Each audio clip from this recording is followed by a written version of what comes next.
තෙරුවන් සරණයි ලංකාවාසී ලෝකවාසී සියලුම දෙනාට. ඉතින් තුසිත් හර්ෂක YouTube channel එකකින් මගෙන් බොහෝ දෙනෙක් මගේ දුරකථනයට කතා කරලා මගෙන් ඉල්ලුවා මේ සූනියන් දේවතාවුන් වහන්සේ වෙනුවෙන් පහන් තැබීමේ નિયમિત වේලාවන් සහ ඒ කරන්න ඕනේ වත්පිළිවෙත් පුළුවන් නම් මට කියලා දෙන්න කියලා ඉල්ලුවා. ඉතින් මම හිතුවා මේක වීඩියෝ එකක් වශයෙන් කරන්න, මොකද කතා කරන හැම කෙනාටම එක් විදිහට කියන්න අපහසු නිසා මේ ශ්‍රී මහා ඊශ්වර කන්ද කුමාර පරමේශ්වරම් දේවස්ථානයේ අප නිවැරදි ආකාරයට පවත්වන විදිහ මම හිතුවා මේ ප්‍රේක්ෂක 500 එකක් මේ වෙද්දී ඉන්නවා. ඉතින් ඔයාලා සියලු දෙනාටම මුලින්ම ස්තුතිවන්ත වෙන්න ඕනේ මාව මගේ channel එකත් එක්ක එකතු වීම ගැන. අපි වැඩි වේලාවක් ගන්න නැතුව ඉතින් අපි වීඩියෝ එකට යමු. සූනියන් දේවතාවන් වෙනුවෙන් පහන් තැබීම කියන මාතෘකාව ගත්තහම අපි පොදුවේ ගත්තහම 9:05ට සුදුසුයයි කියලා හිතලා අපි පහන් තැන්පත් කරනවා. දැල්වනවා. එතකොට ඉරිදා සඳුදා අඟහරුවාදා බදාදා බ්‍රහස්පතින්දා සිකුරාදා සෙනසුරාදා කියන දිනවලටත් ඒ දේවතාවුන් වහන්සේ වඩින වේලාවන් තියෙනවා. මේ ආලෝකය ලබා ගන්න. මේක කැප ගන්න. ඉතින් මේ වෙලාවට පුද පූජා පවත්වනවා නම්, පඳුරු වාරහාර කරනවා නම්, ලෙඩකට දුකකට පිහිට ඉල්ලනවා නම් මෙන්න මේ වෙලාවට ඔයාලට ඉල්ලන්න පුළුවන්. ප්‍රථමයෙන්ම අපි මේ සූනියන් දේවතාවුන් වහන්සේට පහනක් දැල්වන්න සුදුසු ස්ථානයක් සකස් කරගන්න ඕනේ. ඒක කරගන්නේ මෙහෙමයි.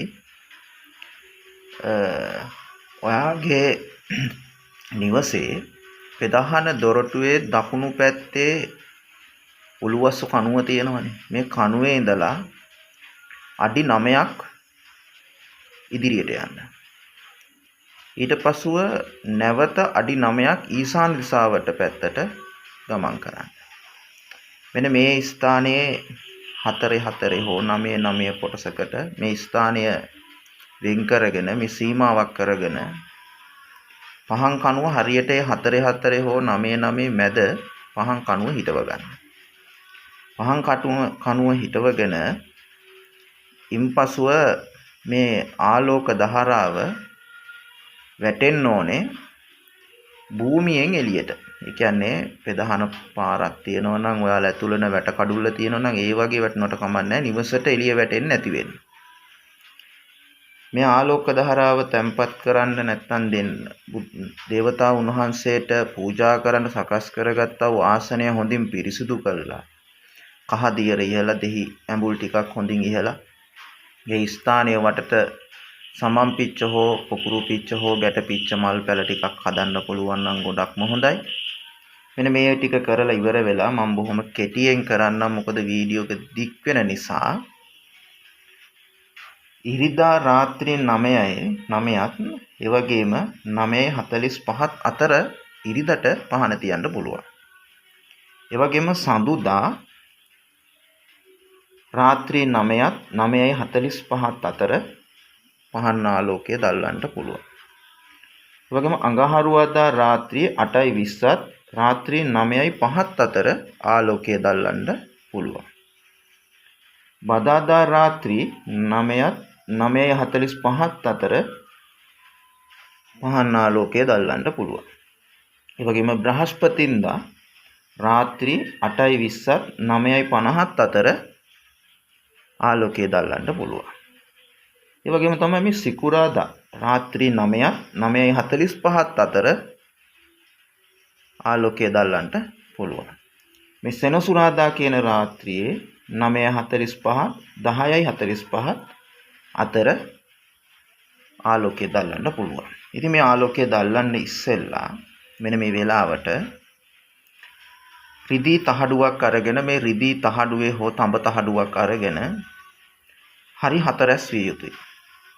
2 නම් 2 4 නම් 4 ඒ විදිහට සුබ ලක්ෂණයක් වශයෙන් මේ තහඩු අරගෙන සෝනියන් දේවතාවුන් වහන්සේගේ ඊයන් කොලේ ගත්තත් කමක් නැහැ. ඊයනුත් හොඳයි. සෝනියන් දේව අප්පච්චිගේ රුව අඳින්න. රුව ඇඳලා කෙම්බර 21ක් බදාදා සහ සෙනසුරාදා කියන කෙම්බර 21ක් පහන් ඉස්සෙල්ලා දැල්වගෙන යන්න ඕනේ අප්පච්චිට. මේ සූනියන් දේවතාවුන් වහන්සේ පහන් තැබීමේ ක්‍රමය ඔය විදිහයි. ඊට පසුව පළවෙනි දවසේ පහන දැල්වනකොට මේ සෙනසුරාදා දිනය පළවෙනි දිනයකට ගන්න. රාත්‍රී 9:45 10යි 15ත් අතර පිච්ච මල් ටිකක් අරගෙන හොඳින් පිරිසිදු පහනක් අරගෙන කහදීරින් සෝදලා පිරිසිදු තෙල් ටිකක් අරගෙන සූනියන් දේව අප්පච්චිට මේ පහන් ආලෝකයේ සුවඳ දුම් ඇතුව තැඹිලි ගෙඩියක් පුළුවන් නම් තියලා මේක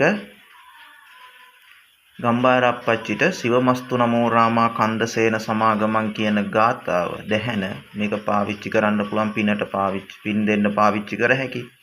ඒ වගේම තැඹිලි ගෙඩියක් වගේ සාත්තු කරගන්න ඕන නම් පාවිච්චි කර හැකි. ලෙඩෙකුට පඳුරක් බාරයක් වෙනව නම් ඒකට උපයෝගී කරගත හැකි. මේ වගේ බොහෝ වැඩ කටයුත්තක් මේ සිවමස්තු නමෝ රාමා කන්දසේන සමාගමන් කියන එකෙන් ගත හැකි. ඉතින්